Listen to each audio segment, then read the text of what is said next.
Yeah.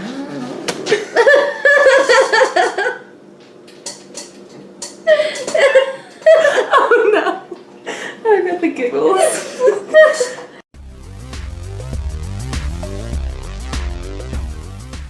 Hey, it's Megan. And Sue, the SueSpineBreakers. And today we are doing our Reading Rush TBR. TBR, yes. The readathon formerly known as the BookTubeathon, which is now the Reading Rush. Yeah, so we're gonna rush some reading. Yep. I have an account if you want to add me. I can't remember my username. I think it's SueSpineBreaker. Oh, I should make one too then. You can get badges, and we've learned from Untappd that we're very badge motivated. I'm badge motivated. Yeah. And this would be with books instead of beer, so it'd probably be healthier. Yeah. So this is taking place July 22nd. 22nd? This says 22th? 22th. Through the 28th. Hosted by Ariel Bissett and Raylene LeMay.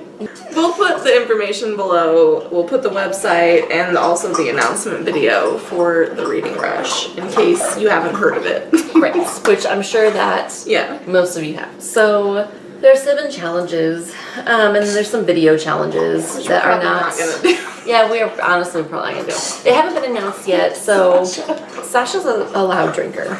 Yes. She get it from her mama. So, and we're also doing the Fuckathon this month. So we're gonna try to combine those two. They're pretty easy to combine, but I didn't want to put too many of my Fuckathon books toward the end of the month. Toward the end, because I didn't want to like save them up and then not get them finished, you know? So I think I just have one of my Fuckathon books in my TBR. And I have 2.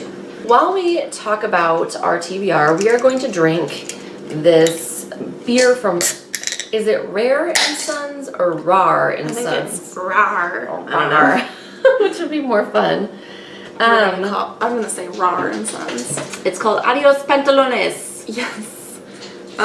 From this brewing company, which is in Texas. Where at in Texas? Fort Worth. Yeah. I've been there. To Fort Worth? Yeah, it's right by Dallas. I have flown from the Dallas-Fort Worth airport. I have too, actually. Cheers. I had a layover there. I did too when I went from Springfield, Missouri to Nashville, Tennessee. This is not what I was expecting. I went from Springfield to San Diego. That makes more sense. I went from Springfield to Dallas to Tennessee. Yeah. This makes no sense. This is different. I don't like this. I'm trying to figure out. It's not terrible, but it's like not a very good beer flavor. What's that like? And then a very watered down lemonade flavor. It tastes like Bud Light Lime. Oh, except Bud Light Lime was like very sweet. This is not that sweet. No, this is like... It's like watered down Bud Light Lime. Yeah. Anyway, let's get into these challenges. And the first challenge is to read a book with purple on the cover. So for this, I'm going to read Cameo by Edward Pearson, which has a little bit of purple on these majestic mountains in the background. There's also kind of a purpley flower there on the edge. But this is a fantasy novel. I got it because I thought the cover was funny. And it's about this war between angels, and Camiel is a messenger between unearthly kingdoms. And it supposedly rivals J.R.R. Tolkien. It's a magnificent epic in the tradition of J.R.R. Tolkien, so I have high expectations. Hopefully it does not let you down. And I'm going to read Survivor by the Queen herself, Miss Octavia E. Butler. You can see there's some purple up here on this cover. This book is actually kind of her disowned novel. She did not like it. It's out of print. It's hard to find. And this is about some earthlings who fled Earth. The creaky stool again. I do. Gotta get the creakies out. But this is about a group of Earth people who leave their home to go to another planet and encounter some non-human, as you would imagine, aliens. Some hosts who extend the hand of friendship to humanity to enslave them. It's Queen Octavia. It can't be bad. She didn't like it. She called it her Star Trek novel.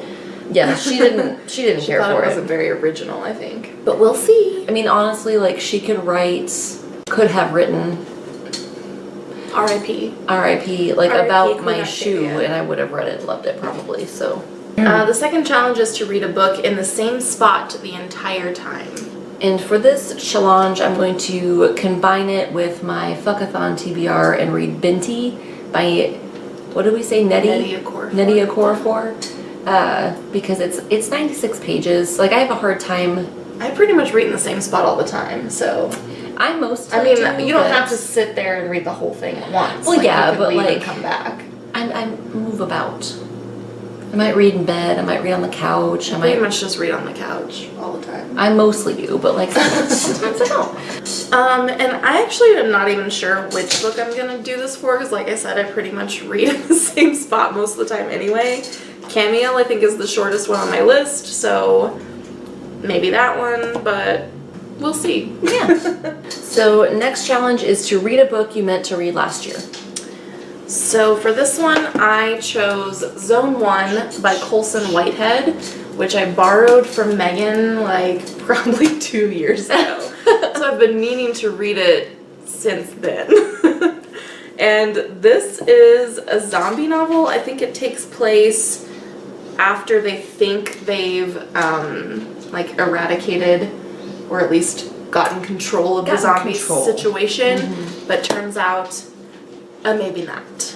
I'm gonna read a book I've been meaning to read for like 2 or 3 years now, probably. Train Spotting by Irvine Welsh. And this is a story of a group of people who are addicted to heroin and kind of their lives and the role that addiction plays and kind of what happens to them. The next challenge is to read an author's first book. I'm gonna combine and count Train Spotting for this also. So I plan to read Carrie by Stephen King, which I don't have a copy of. I'm sure you probably know what Carrie's about, but in case you don't, it's about a girl who is bullied and also has a bad home life, and then it turns out she has telekinetic powers. And some shit goes down. Never fuck with somebody who has telekinetic powers. Right. That's just good But life that advice. was Stephen King's first novel, I do believe. Published novel, anyway. Very nice. I didn't know that until we were talking about this earlier. And Sue learnt me. So read a book with a non-human main character. So I'm going to also count Camiel for this one because I believe all of the characters in this are angels. I'm going to count Survivor for this because while like the main character of this book is human, they encounter many non-human hosts and aliens, and I'm sure that they play enough of a role in the story that this will count. So The sixth challenge is pick a book that has 5 or more words in the title. and again, this is when I combined one of my Fuckathon books with 4. The Curious Incident of the Dog in the Nighttime by Mark Haddon. This is a story of a little boy who has autism, and he is trying to solve the mystery of, I think his neighbor's dog gets killed. Yeah. And there are some nefarious circumstances. Yes. And I am planning to read Girl with a Pearl Earring by Tracy Chevalier, which has exactly 5 words in the title.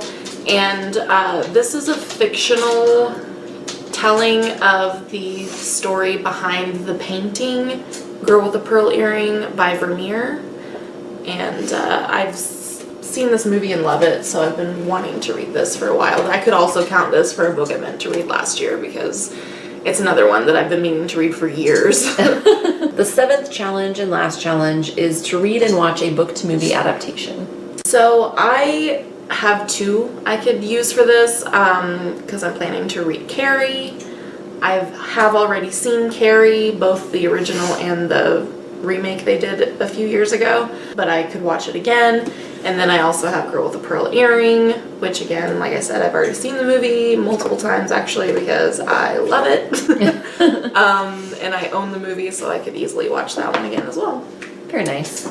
And I am going to watch Trainspotting, which I have seen, but I would like to watch it after having read the book.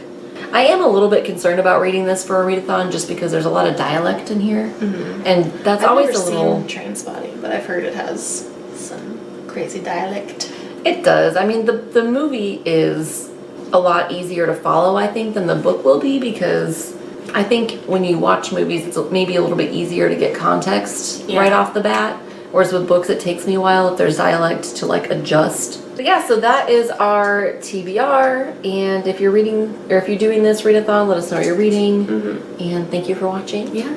Oh, and this beer, it's grown on me a little. Same, it's grown on me a little bit. I don't love it. I still don't love it, but it's not too bad. It's tolerable now. It's okay. It does say light body, which yes, for sure. Pants optional. We're choosing to remain pantsed. For now. Yeah, for now. So thanks That's it for us. Yeah, thanks for watching. We'll see you next time.